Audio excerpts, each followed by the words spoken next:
A Conquista da Felicidade, por Bertrand Russell, parte 9. Capítulo 9. Medo da opinião pública. Muita gente pode ser feliz sem que seu modo de vida e sua visão do mundo sejam aprovados, em termos gerais, pelas pessoas de seu círculo social e, particularmente, por aquelas com quem vive.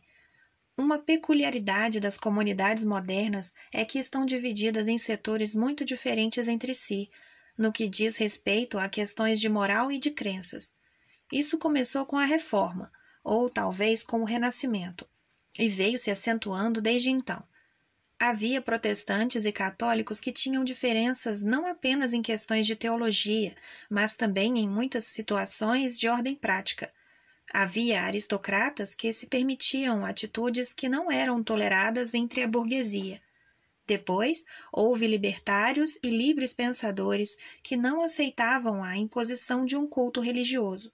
Em nossos tempos, e em todo o âmbito do continente europeu, existe uma profunda divisão entre socialistas e não socialistas, que não só afeta a política, como também quase todos os aspectos da vida. Nos países de fala inglesa, as divisões são numerosíssimas. Em alguns setores, a arte é admirada e em outros considerada diabólica, sobretudo se for moderna. Em certos setores, a devoção ao império é a virtude suprema. Em outros, é considerada um vício, se não uma estupidez. Para as pessoas convencionais, o adultério é um dos piores delitos, mas grandes fatias da população o consideram desculpável e até positivamente elogiável. O divórcio é terminantemente proibido para os católicos, enquanto a maioria dos não católicos o consideram um alívio necessário do casamento. Devido a todas essas diferenças de critério, uma pessoa com certos gostos e convicções pode se ver rechaçada como um pária se estiver vivendo em determinado ambiente, ao passo que em outro seria tida como um ser humano perfeitamente normal. Daí se origina uma grande quantidade de infelicidade, sobretudo entre os jovens. Um menino ou uma menina percebe de alguma forma as ideias que estão no ar, mas esbarra no problema de que tais ideias são proibidas no meio particular em que vive. Não podemos evitar que os jovens acreditem que o único ambiente com o qual estão familiarizados seja representativo do mundo inteiro. Custa-lhes admitir que, em outro lugar ou ambiente, as opiniões que eles não se atrevem a expressar com medo de serem considerados perversos seriam aceitas como coisa normal da época. E desse modo, por ignorância do mundo, sofrem a desnecessária desventura, às vezes apenas na juventude, outras durante toda a vida. Além de ser uma fonte de dor, tal isolamento provoca um imenso desgaste de energia na desnecessária tarefa de mantermos a independência mental em face de um ambiente hostil e, em 99% dos casos, ocasiona certa dificuldade em seguirmos as ideias até suas conclusões lógicas. As irmãs Brontë nunca conheceram ninguém que combinasse com elas até depois de publicarem seus livros. Isso não afetou Emily, que tinha um temperamento heróico e veemente, mas afetou Charlotte, que, apesar de seu talento, sempre conservou uma atitude muito parecida com a de uma professora primária. Blake, como Emily Brontë, viveu num isolamento mental extremo, porém, assim como ela, possuía grandeza suficiente para superar seus maus efeitos, já que nunca duvidou de que tinha razão contra todos os seus críticos. Sua atitude para com a opinião pública está expressa nestes versos. O único homem que conheci que não me fazia quase vomitar foi Fuseli, metade turco, metade judeu. Portanto, queridos amigos cristãos, como vão vocês? No entanto, não há muitas pessoas cuja vida interior tenha esse grau de força. Quase todo mundo necessita de um ambiente amistoso para ser feliz. A maioria, naturalmente, encontra-se a gosto no ambiente em que lhe coube viver. Assimila, desde a juventude, os preconceitos mais usuais e adapta-se instintivamente a crenças e costumes que encontra a seu redor. Mas, para uma grande minoria, que inclui praticamente todos os que têm algum mérito intelectual ou artístico, essa atitude de concordância é impossível. Uma pessoa nascida, por exemplo, em uma pequena aldeia rural, se achará desde a infância cercada de hostilidade contra tudo o que é necessário para o desenvolvimento mental.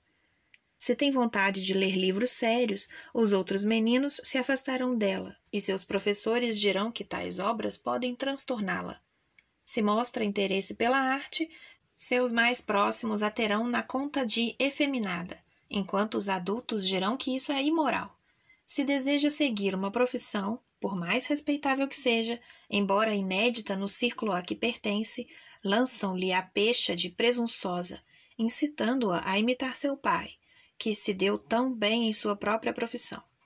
Se mostra alguma inclinação para criticar as crenças religiosas ou as opiniões políticas dos pais, é provável que arranje sarna para se coçar. Devido a todas essas razões, a adolescência é uma época de grande infelicidade para quase todos os meninos e meninas com talentos excepcionais.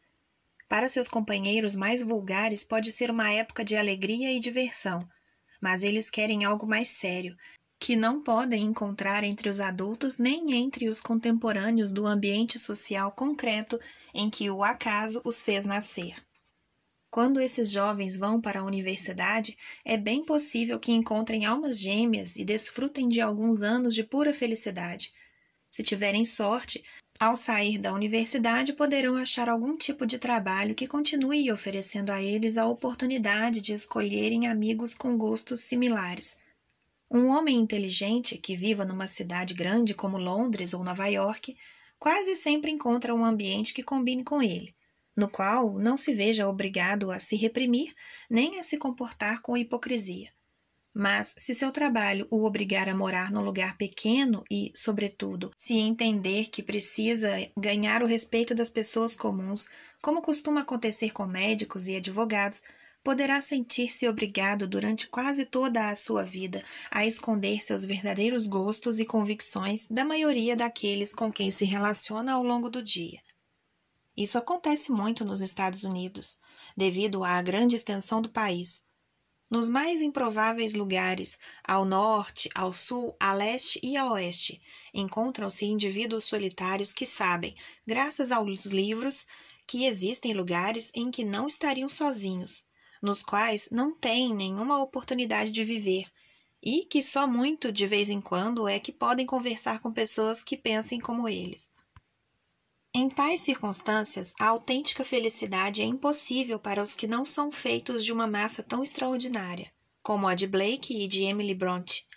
Se isso é o que desejamos conseguir, será preciso encontrarmos alguma forma de reduzir ou eludir a tirania da opinião pública, e que permita aos membros da minoria inteligente conhecerem-se uns aos outros e desfrutar da companhia mútua. Em muitos casos, uma injustificada timidez agrava o problema mais do que o necessário. A opinião pública é sempre mais tirânica com aqueles que a temem do que com os que se mostram indiferentes a ela. Os cães latem mais alto e estão mais dispostos a morder as pessoas que têm medo deles do que aquelas que os tratam com desdém, e, nesse aspecto, o rebanho humano se parece muito com eles. Se as pessoas percebem que você tem medo delas, antevêm uma bela caçada, mas, se você se mostrar indiferente, começam logo a duvidar de sua própria força e por isso tendem a deixá-lo em paz. Não estou falando das formas extremas de dissidência. Se defender em Kensington ideias apenas convencionais na Rússia, ou vice-versa, você terá de ater-se às consequências. Não estou pensando nesses casos extremos, mas em rupturas muito mais suaves com o convencional, como não se vestir corretamente, pertencer a determinada igreja ou abster-se de ler livros inteligentes. Estas saídas do convencional, se são feitas com alegria e sem que lhes seja dada maior importância, não de maneira provocadora, mas com espontaneidade, acabam sendo toleradas até mesmo nas sociedades ultraconvencionais. Pouco a pouco, você pode ir adquirindo a posição de lunático respeitado, uma pessoa a quem perdoam as coisas que consideraríamos imperdoáveis em outras. Em grande medida, é questão de simpatia e bom caráter. As pessoas convencionais ficam furiosas com aquilo que se afasta da norma, principalmente porque julgam tais desvios uma crítica contra elas, mas perdoarão muitas excentricidades a quem se mostre tão simpático e amistoso que deixe claro, até para os mais idiotas, que não tem a intenção de criticá-las. Este método de escapar à censura é impossível para muitos, cujos gostos e opiniões atraem a antipatia do rebanho. Sua falta de simpatia leva-os a sentirem-se mal e a adotarem uma atitude belicosa, embora guardem as aparências e evitem temas espinhosos. E assim as pessoas que não se acham em harmonia com as convenções de seu ambiente tendem a ser irritáveis, difíceis de contentar e costumam não ter um bom humor expansivo. Essas mesmas pessoas, levadas para outro ambiente onde seus pontos de vista não são considerados coisa rara, mudariam da água para o vinho em termos de caráter.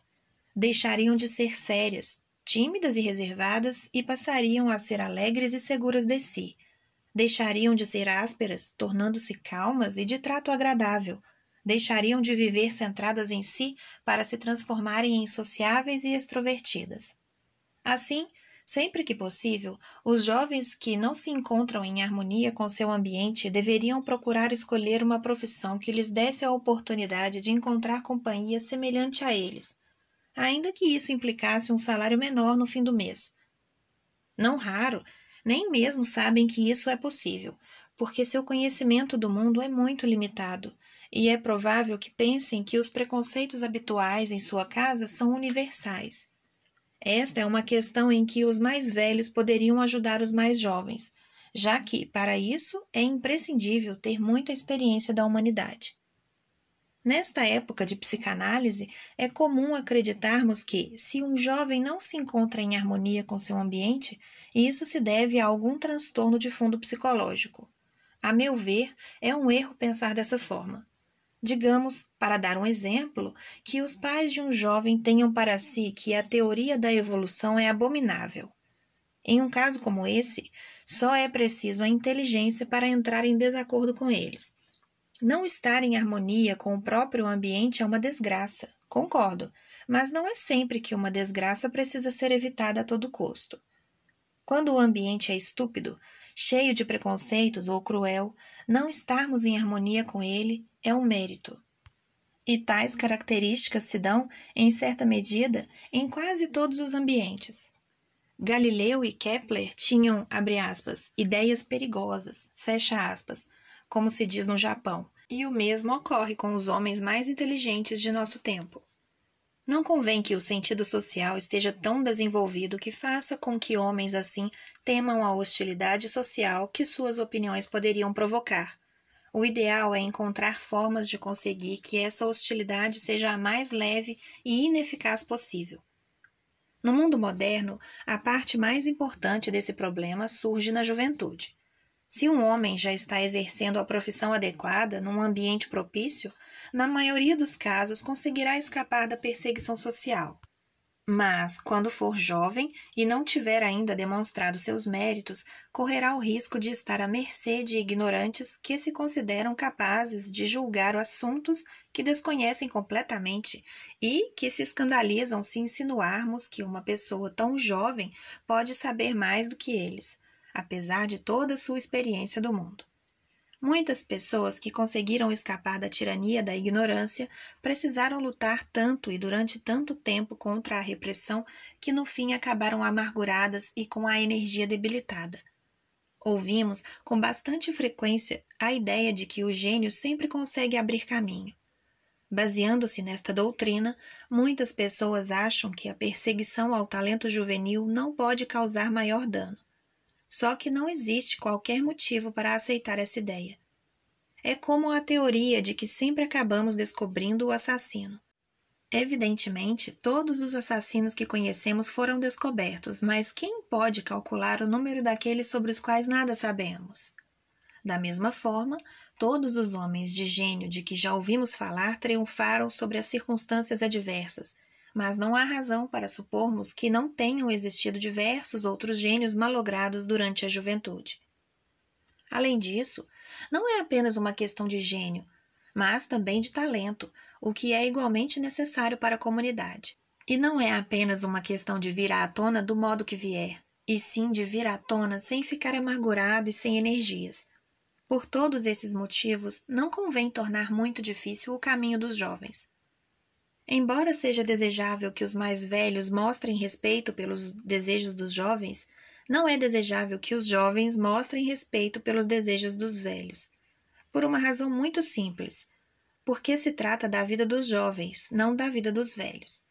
Quando os jovens tentam regular a vida dos mais velhos, como, por exemplo, ao se oporem a que um pai viúvo se case novamente, incorrem no mesmo erro dos velhos que tentam regular a vida dos jovens.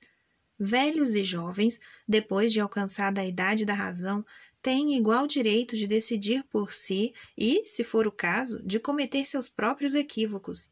Não devemos aconselhar os jovens a cederem às pressões dos mais velhos em assuntos vitais. Suponhamos que o leitor seja um jovem que deseja dedicar-se ao teatro e que seus pais se oponham a isso, seja porque julguem o teatro imoral, seja porque tal profissão lhes pareça inferior. Podem fazer todo tipo de pressão, ameaçá-lo com a expulsão de casa se desobedecer às suas ordens, dizer que ele se arrependerá depois de alguns anos, expor toda uma fileira de casos terríveis de jovens que fizeram o mesmo e se deram mal. E, naturalmente, pode ser que tenham razão ao pensar que o teatro não é a profissão adequada para você. É possível que você não tenha talento para representar ou sua voz seja ruim. Mas, se for assim, você não levará muito tempo para descobrir isso, porque as próprias pessoas do teatro não lhe esconderão esse fato, e ainda terá tempo de procurar uma profissão diferente. Os argumentos dos pais não devem constituir motivo suficiente para renunciar à tentativa. Se, apesar de tudo o que possam dizer, você levar a cabo suas intenções, eles não tardarão em ceder, bem antes do que você ou eles próprios supõem. Tal quadro só deve mudar de figura se a própria opinião dos profissionais for desfavorável, porque os principiantes devem sempre respeitar a opinião dos profissionais. Creio que, em geral, deixando de lado a opinião dos especialistas, damos demasiada importância à opinião dos outros, tanto em assuntos cruciais como em assuntos de pequena monta. A regra básica é que uma pessoa deve respeitar a opinião pública apenas o suficiente para não morrer de fome nem ir para a cadeia. Tudo o que passar desse ponto significa submeter-se voluntariamente a uma tirania desnecessária, e, possivelmente, é isso que acaba interferindo na própria felicidade. Examinemos, por exemplo, a questão de como as pessoas gastam seu dinheiro. Elas o gastam naquilo que não satisfaz seus gostos pessoais, simplesmente porque acreditam que o respeito dos vizinhos depende de terem carro ou de abrirem suas residências para jantares. Na verdade, um homem que possa claramente comprar um carro, mas que prefira gastar o dinheiro em viagens ou numa boa biblioteca, acabará sendo muito mais respeitado do que se houvesse feito exatamente como todos os outros. Não há sentido em zombar deliberadamente da opinião pública. Isso é admitir seu domínio, ainda que às avessas. Mas ser autenticamente indiferente a ela é uma força e uma fonte de felicidade. E uma sociedade de homens e mulheres que não se submetam demasiadamente aos convencionalismos é mais interessante do que uma sociedade em que todos se comportam da mesma maneira.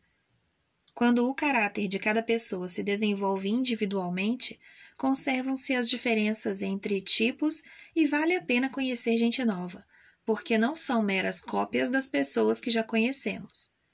Esta foi uma das vantagens da aristocracia, por permitir aos nobres de nascença uma conduta errática. No mundo moderno, estamos perdendo essa fonte de liberdade social e, por isso mesmo, impõe-se a necessidade de pensar mais nos perigos da uniformidade. Não quero dizer que a pessoa tenha que ser intencionalmente excêntrica, porque isso é tão pouco interessante quanto ser convencional. O que estou dizendo é que a pessoa precisa ser natural e seguir suas inclinações espontâneas, sempre que não se mostrem claramente antissociais. No mundo moderno, devido à rapidez dos transportes, dependemos menos do que antes dos vizinhos mais próximos. Aqueles que possuem carro podem considerar vizinho qualquer pessoa que more a menos de 30 quilômetros.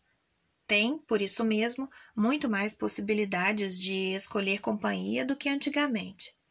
Em qualquer região populosa, só com muita má sorte não se conhece algumas almas afins num raio de 30 quilômetros. A ideia de que devemos conhecer os vizinhos mais próximos se extinguiu nos grandes centros urbanos, mas ainda existe em pequenos povoados e no campo. Agora é uma tolice, porque já não existe necessidade de depender dos vizinhos para se ter vida social. Torna-se cada vez mais fácil escolher nossas companhias em função da afinidade, e não em função da mera proximidade. A felicidade parece mais fácil quando o relacionamento acontece entre pessoas de gostos e opiniões semelhantes.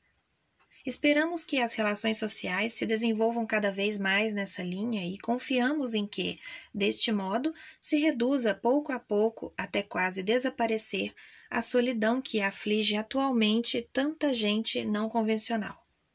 Indubitavelmente, isso aumentará nossa felicidade, mas também, é claro, reduzirá o prazer sádico que os convencionais experimentam agora, tendo os excêntricos à sua mercê. No entanto, não acredito que seja um prazer que nos interesse muito preservar. O medo da opinião pública, como qualquer outro tipo de medo, é opressivo e atrapalha o desenvolvimento. Enquanto essa forma de medo possuir força, será difícil conseguirmos algo verdadeiramente importante. E será impossível adquirirmos essa liberdade de espírito em que consiste a verdadeira felicidade, porque para sermos felizes é imprescindível que nossa maneira de viver se baseie em nossos próprios impulsos íntimos e não nos gostos e desejos acidentais dos vizinhos e familiares com quem o acaso nos brindou. Não há dúvida de que o medo dos vizinhos mais próximos é muito menor agora do que antes, mas atualmente existe um outro tipo de medo, o medo do que os jornais possam dizer, que é tão terrível quanto aqueles relacionados com a caça às bruxas medieval. Quando os jornais resolvem transformar uma pessoa inofensiva em bode expiatório, os resultados podem ser da pior espécie. Por sorte, a maioria das pessoas se livra desse destino por ser desconhecida, mas, à medida que a publicidade for aperfeiçoando seus métodos, aumentará o perigo dessa nova forma de perseguição social. É uma questão muito grave para ser tratada com leviandade quando alguém é a vítima. Seja qual for nosso pensamento acerca do nobre princípio da liberdade de imprensa, creio que devemos traçar uma linha, mais nítida do que aquela que estabelecem as atuais leis sobre difamação, que realmente abrangesse tudo o que é insuportável à vida de indivíduos inocentes, mesmo os que tenham dito ou feito algo que, publicado maliciosamente, possa desprestigiá-los. Não obstante, o único remédio definitivo para este mal é uma maior tolerância por parte do público. A melhor maneira de aumentarmos a tolerância consiste em multiplicar o número de indivíduos que gozam de autêntica felicidade e, por isso mesmo, não encontram seu prazer causando dor ao próximo.